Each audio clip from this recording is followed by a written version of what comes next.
দেশে অনেক ষড়যন্ত্র চলছে। সকলকে ঐক্যবদ্ধভাবে আগামী দিনগুলোতে এসব ষড়যন্ত্র মোকাবেলা করতে হবে বলে মন্তব্য করেছেন সাবেক প্রতিমন্ত্রী ও বিএনপির জাতীয় নির্বাহী কমিটির সদস্য অধ্যাপক মোহাম্মদ রেজাউল করিম।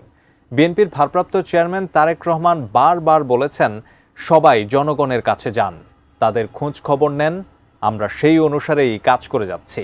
আমাদের দলের কেউ চাঁদাবাজি করলে তার উপর ব্যবস্থা নেওয়া হচ্ছে। শুক্রবার মোগরাপাড়া ইউনিয়নের ৫ পীর জামে মসজিদে জুম্মার নামাজ আদায় করে দেশনেত্রী বেগম খালেদা জিয়ার রোগ মুক্তি কামনায় দোয়া করেন।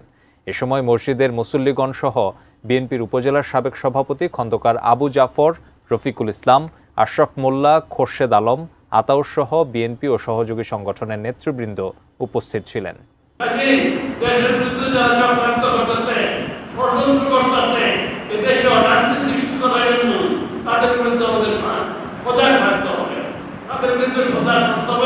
আমাদেরকে ঐক্যবদ্ধভাবে মোকাবেলা করতে হবে।